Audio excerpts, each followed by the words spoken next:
Good afternoon, friends. Today we'll be looking into the World Intellectual Property Organization. Specifically, it is called WIPO. As I told you, there is an international body.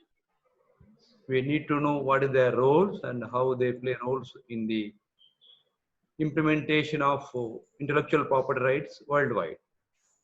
Okay, today's class we look at the role of WIPO as well as patent attorney role. Similarly, patent agent has its role. A small difference between them also we'll see in today's class. Fine. Now, what is WIPO? As you know, World Intellectual Property Organization. It is an international body consisting of hundreds of nations who takes care of the intellectual property right worldwide, and they try to enforce intellectual property right throughout the world. They established the WIPO was established in the year 1970. What are the responsibility of the WIPO?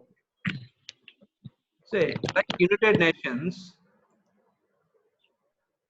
WIPO has a larger responsibility since it is an international body.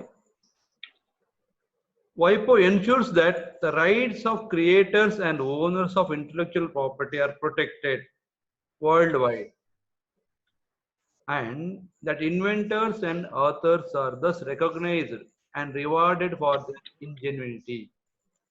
That means the major responsibility of enforcement of intellectual property so that the inventors and the original owners of the intellectual property rights, their rights are protected and they are rewarded in terms of financial benefits, recognition. That is a major responsibility of WIPO. Now, how do they promote the protection of the intellectual property right? What way they are able to protect or promote the intellectual property right? That also we have to see. WIPO is a forum for its member states to create and harmonize rules and practices to protect intellectual property rights. The responsibility is create and harmonize rules. They have to create rules as the technology changes, as the years changes, new products are admitted. Therefore, the requirement is they have to create and harmonize the rules and practices so that intellectual property rights are protected. Similarly, in the worldwide, you find most of the industrialized nations have protection systems that are century years old. That means all those European countries where industrialization is already taken place, they're all industrialized countries, they have standard rules, regulations regarding the intellectual property rights. Whereas the developing countries like India's or South Asian countries, we call them as the developing countries. In those countries, intellectual property rights has to be protected because they are starting their industrialization. They are new to the patent formats, trademarks, copyrights, their laws, etc. Therefore, WIPO must see that the old nations, they already have the intellectual property rights rules, established rules, whereas new nations who are upcoming nations, they also must develop and practice intellectual property rights and laws. Therefore, WIPO helps for that. Similarly, with the rapid globalization of trade during the last decade, we have seen how the globalization affected the entire world. It is so fast. Information can be gathered or accessed in any part of the world by anybody at any time. Therefore, WIPO plays a key role in helping these new systems evolve through treaty negotiation. there need to be negotiation between the different countries to implement the laws, legal and technical assistance, people who are practicing intellectual property rights or trying to implement, there is a need to give the assistance to them. That is very important. Not only that, they have to train various forms. New entries, new members need to be trained. As the technology changes, how do you monitor? How do you guide? How do you understand whether the invention is new or not? For all those things, there is a need to have very good guidance. WIPO does that also. And they're interested in to enforce the intellectual property rights. Intellectual property rights need to be enforced between the participant nations. Therefore, WIPO has very important roles.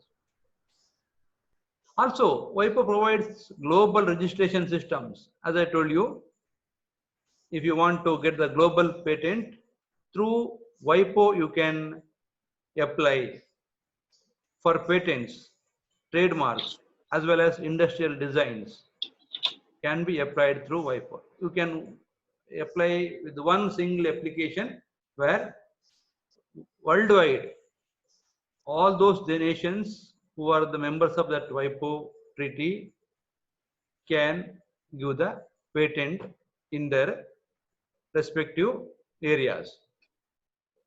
Therefore, WIPO works with its member states to demystify intellectual properties from grassroots level through the business sector to policymakers.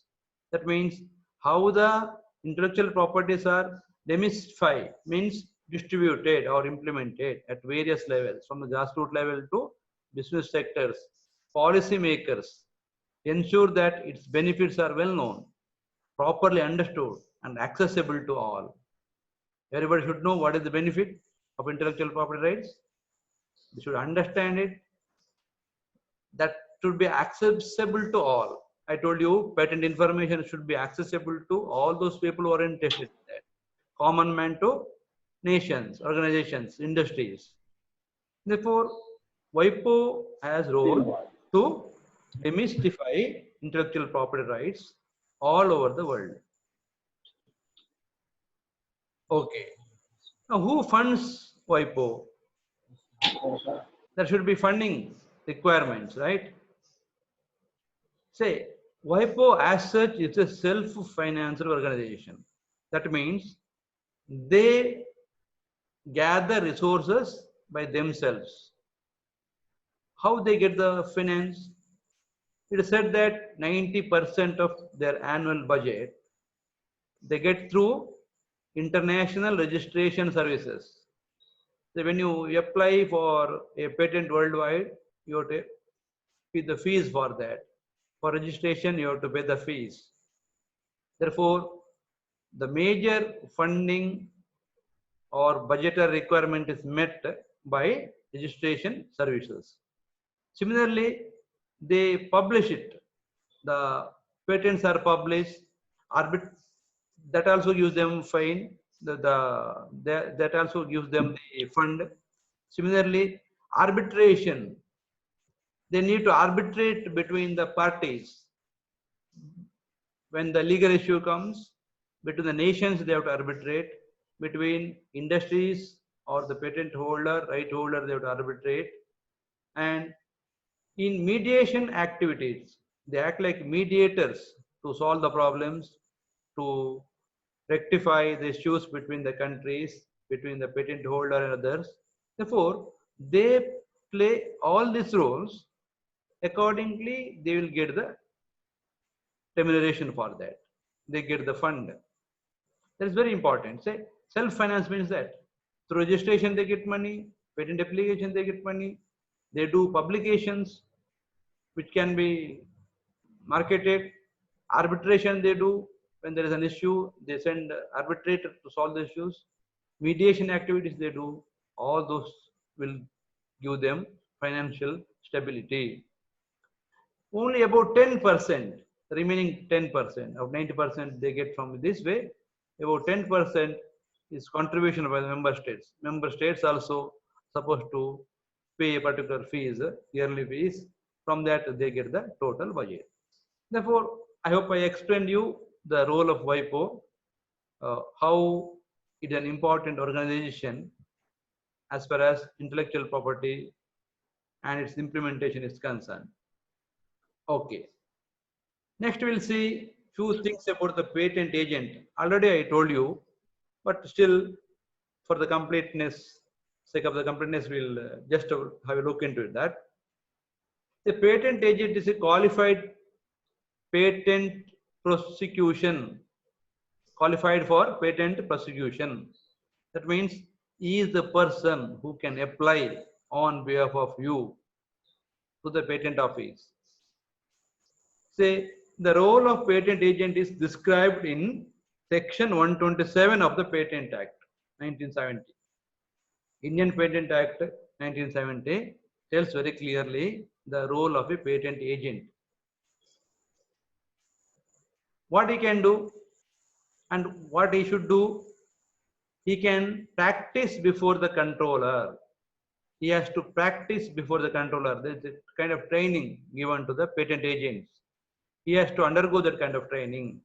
I already told you, he has to qualify patent exam to become a patent agent. Patent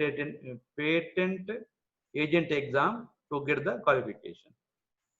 Similarly, he can prepare all documents, transact all business, and discharge such other functions as many as may be prescribed in connection with any proceeding before the controller under this act.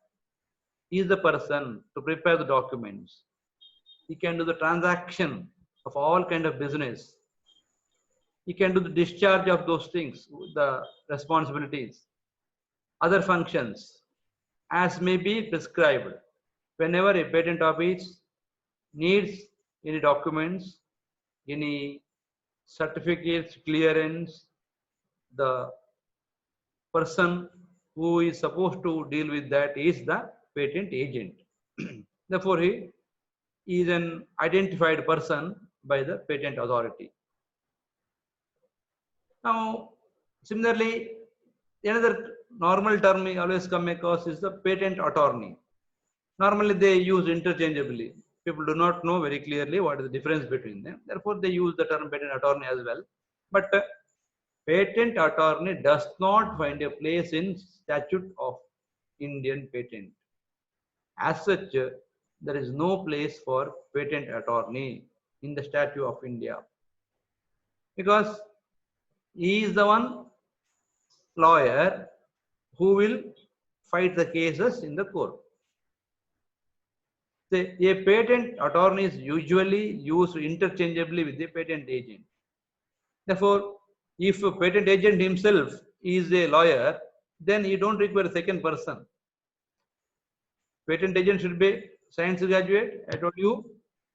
Suppose we also have it, the law degree, is a member under Bar Council of India, then he can play both roles. Otherwise, he cannot. Okay. Therefore, attorney is an advocate who is entitled to deal with patent litigation by virtue of holding a law degree.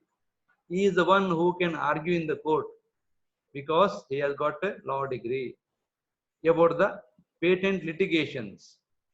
Therefore, he is the person who will represent the parties or against either side in the court if there is a litigation. He should have been a member who registered under state bar councils, who can deal with the patent litigation, hence a patent attorney. That's the name. It's called patent attorney since he is a registered member of in the Bar Council of India. It is important note here that patent attorney does not necessarily a degree in science. Suppose you want to be only patent attorney, he need not have a degree in science or technology or engineering. He can be only a lawyer. But patent agent must be a science graduate, technology graduate. Now, what is the role of patent attorney? As I told you, I'll again repeat. A patent attorney can specifically deal with patent litigation. This means that a patent attorney represents patent cases in the court. He is the one who is representing the case in the court on behalf of the litigator or the other party. Say, one important note I have written in red color, you see. It is important to note that a patent attorney cannot file a patent. Attorney does not have the power to file a patent application. Also, patent attorney is not entitled to do patent prosecution. You cannot do any dealing with the patent prosecution. Only litigation aspect of the patent can be handled by him. Only litigation aspects are handled by patent attorney. Just did a comparison, patent agent and patent attorney. Left side you see patent agent, right side patent attorney. Must possess a degree in science, technology or engineering. Patent agent requirement. Degree in law is not required. Must pass the patent agent examination. Patent agent has to pass that patent agent examination. What is the role? His role is patent prosecution. Practices before the controller. Patent controller's office, you must do the practice as a patent agent after clearing the examination. What is the qualification of patent attorney? Right side. Degree in science, technology, engineering is not necessary, need not have. But you must have a degree in law. You should have a degree in law. Must be enrolled in Bar Council. State Bar Council, as any lawyer registers, he has to do the registration. What is his role? He has to deal with the patent litigation. Patent litigation. He has to practice in the court. That means once any member is a member of Bar Council, he will be registered Bar Council member, will be practicing in the court of law. Therefore, he should have that qualification. I hope you are clear with patent agent and patent attorney. What is the similarity? What is the difference between the two? Okay. I think I have covered sufficient topics under IPR for the purpose of the certificate course. Now, before ending, I would like to